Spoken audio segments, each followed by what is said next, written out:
This is BofC Live, the video and podcast series of Business of Cannabis. Find out all that we do at businessofcannabis.com.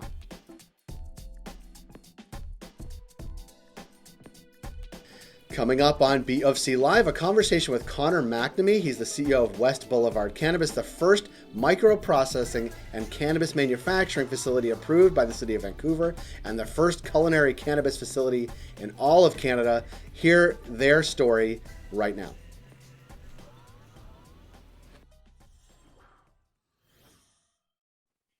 Connor, thanks for being here. Thanks, Jay. I appreciate it. I'm excited to have you. Before we sort of dive into sort of the who, what, when, where of West Blvd, tell us a little bit about you, Connor, and maybe how you got to it. Yeah, no, I appreciate it. First name is Connor, last name is McNamee. Been in the cannabis industry for about 6 or 7 years now. And I'm the CEO of West Blvd Cannabis, which is located in Vancouver, British Columbia. I'm a consumer, I'm a food lover, and we have a big intention of intersecting the two things. Tell me a little bit about sort of what is West Blvd and sort of what's the vision and sort of what gap are you filling? Because I think, well, there's lots of gaps to fill in cannabis, but talk a little bit about that. Yeah, I mean, our intention is to kind of focus on a niche segment of the market that's not really represented yet. Primarily being cannabis in the culinary side. So we've envisioned developing our intention of a microprocessing license, approaching it in a unique way, and really specifying on cannabis in the culinary side. So we fought really hard to get into Vancouver, British Columbia here. Born and raised, a lot of our cannabis background comes from the City of Vancouver, and we definitely wanted to represent. But it was important that we had an expression of what cannabis might look like in the near future. So we fought really hard to get in with the city. We're the first here, and we're the first among Canada to really focus on the culinary side. Talk a little bit about what that means. Like, what are you looking to do? Is it like a regular kitchen where I can come in and eat? What's the setup? Like, what's the game plan? Well, it's nothing public facing. So, I mean, we are 100% compliant. So what it is we've kind of designed our R&D license in a way that we can have a hybrid use of it. So traditionally speaking, your R&D license is associated with your intended use of products. Our products are being the culinary side, so the intended use has to do with dining and cannabis. So we've kind of developed a very unique office that duals as kind of like a test kitchen as well as a tasting room. It allows us to create culinary content on site for the educational purposes. So a lot of what we're really trying to do here is not only create like a product line that really helps individuals cook with cannabis, but we also want to create content that really supports different consumers, whether they're experienced and want to cook with cannabis, or whether they've never really used cannabis and they're looking for an easy, accessible pathway to kind of use cannabis in their daily use. So the facility is designed to support these initiatives. I like it. Who are tell me about tell me about the team. We now know you. Tell me about the rest of the team and sort of what you're building there. Yeah, so I'm very fortunate to actually be working with a handful of friends that I grew up with. I know that it's actually somewhat common in the cannabis space to kind of be building from coming into the legacy side as well as kind of taking that core team. So I'm very fortunate that a handful of my partners I did grow up with. First being Nico Thomas, he's our CMO. He's got a great background in events and marketing within the city. Brad Puebloin, he's our COO, and he's got incredible background when it comes to operations, logistics. He used to work for TED, phenomenal company. So we were able to pull him out and start working with us on the concept, as well as Kaylee Weinberg. She is a Red Seal chef. She's a tea sommelier. Got a really extensive background when it comes to traveling and the culinary side, and we're just kind of like a hot pot mix of food focused consumers, individuals that are really excited about what we're working with here. So we came together over the last 3 years to really push this intention with the City of Vancouver, create the narrative. We have a unique situation here because none of us have cultivation or extraction backgrounds. And we actually didn't want to participate in traditional manufacturing practices like within cannabis. So we're really here to focus on the consumer packaged goods side, and that being in different product niche segments that haven't really been addressed yet. So kind of combining all of our efforts and our intentions in the space, we put this together today. It's interesting because I think this is I hope this is a trend. I think consumers hope it's a trend, and it sounds like it is that, we had the first wave of, say, edibles, right? And sort of food products on cannabis shelves. And they all sort of fit, I'm using the term mold, but they all fit the same mold, both figuratively and literally, a lot of like hyper sweet things, a lot of like super sweet, like watermelony type flavors. And I Right. think what we've seen in other markets, especially Colorado and California, but even a bit here now in Canada, like the more refined flavors, right? The more grown up sort of approaches to this. And I think that is super exciting. Talk a little bit about sort of that landscape that you're seeing out there as well, and sort of how you want to plug into that. Yeah, I mean, great point. When we travel to California or Colorado, we're always so impressed about like the diversity in the products that they offer. We hope Canada one day is obviously going to follow suit. Regulations will change. It'll allow more innovation and creativity in the space and creating product segments that like are just bizarre to the Canadian market now. But I do see it coming. So for where we're trying to fit is it's kind of twofold. We have a utilitarian approach to creating a product line. So it's very traditional. It's using ingredients and people are very accustomed to. So it helps people have like a diverse catalog of cooking with cannabis. But on the flip side, we want to really elevate certain products that are slowly starting to be represented now in the market. I'm seeing a ton of innovation, creativity coming out of Ontario, and a wonderful mix of things that are coming out of BC. So I think the edible industry is starting to really evolve and becoming more popular. I'm excited. I'm just simply excited. I mean, first and foremost, we're consumers and we're fans, right? So when we don't look at it as a competition, because we don't directly compete with really anybody in the space, we've really picked our own lane and really stuck to it. So we get to cheer everyone on. We don't have any biases. So to be honest, it's really cool to see everything changing for a positive way.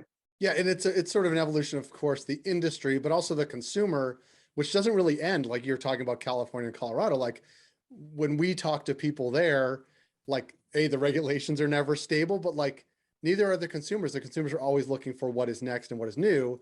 And we certainly in Ontario are looking to what's new and interesting down there, but also we've always looked west to sort of what the cannabis future looks like. And the city of Vancouver is sort of the heart and soul of that. Is that's sort of that's who you are to the core, but also really where the industry is here in Canada, no? Yeah, I mean, I would agree. I'm born and raised in Vancouver, so I mean, I've seen the market develop in the gray space as well as the legal space, and I mean, I've always been a complete fan of the quality that comes out of the province.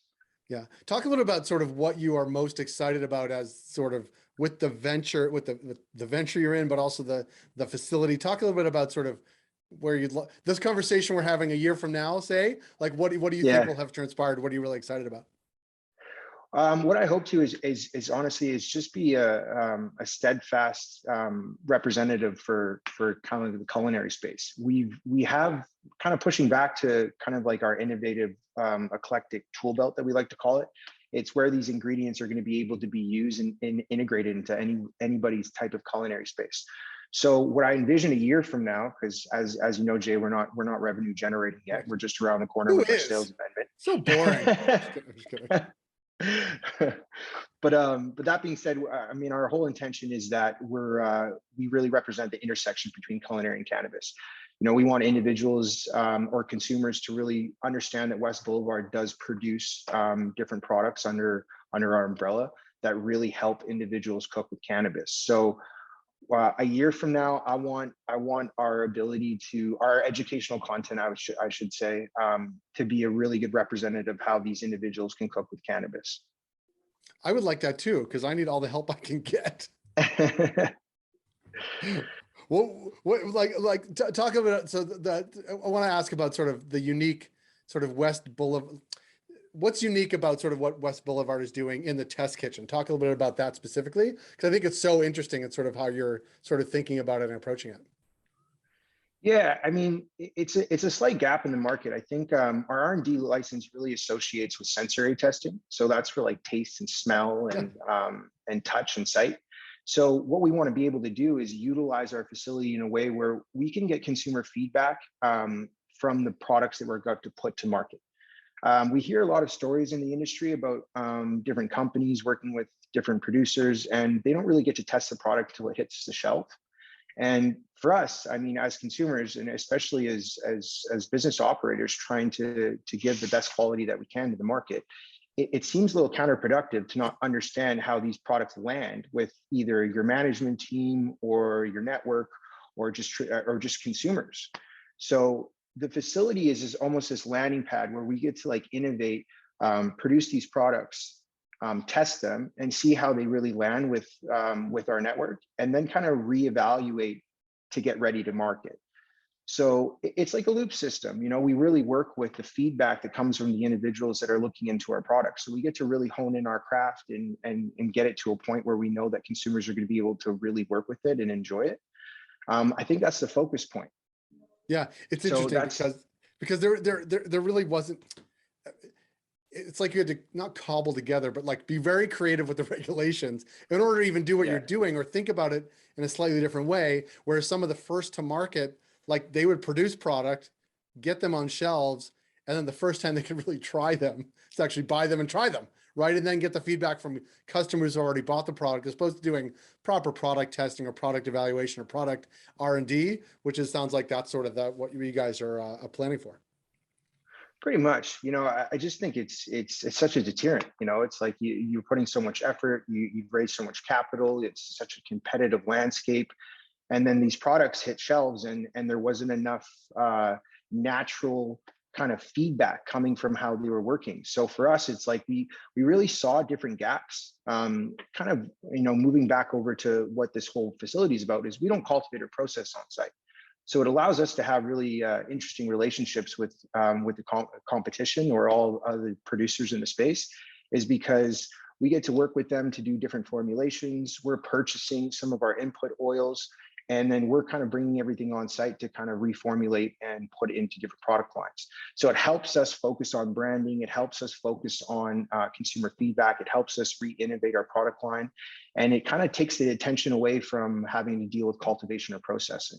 So we're really, really focusing on that consumer feedback, the way products are landing, and the way they're working with consumers. That's really how we focus on that. And part of the reason why we were here in Vancouver, especially here on 7th and Ontario in the brewery district, is because we want to be part of our community. You know, like I'm surrounded by like incredible breweries, as well as like coffee shops and bakeries, and we wanted to join that conversation. I think that's kind of what's missing in Canada right now, is the fact that like cannabis should be integrated into kind of a city format. It should be looked at as something like a brewery or a coffee shop. So it's about developing that and being the first expression of that kind of unified front of being in the craft space, especially here in Vancouver. I love it. That's like the full Vancouver lineup. It's like craft brew, bakery, coffee, and weed. That's like, there you go. That's a Sunday walk. That's what you're doing best. on Sunday. That's what you're doing on Sunday. That's right. That sounds like the best day ever. Connor, I want to thank you for making time. Good luck with West Blvd. And we look forward to visiting with you when we're in Vancouver. I don't know when that will be, but at some point we'll take a trip out west, hopefully during the winter, so we can ski and visit you. And that would really put breweries, bakeries, coffee, weed, and skiing. That's really the holy grail. Absolutely, Jay. I really look forward to it. Great. Thanks so much. We'd be happy to host you, and have a good day. I'm booking the flight now then. Sounds good. Okay. I'll meet you at the airport.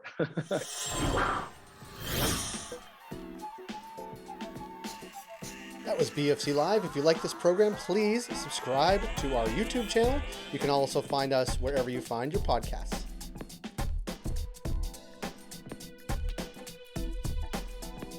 We're able to do what we do because of ongoing partnerships with Alterna Savings, Cannabis at Work, Cannabis Benchmark, Ken Delta, Gallagher, Headset, and Torque & Main. Find out all that we do at businessofcannabis.com.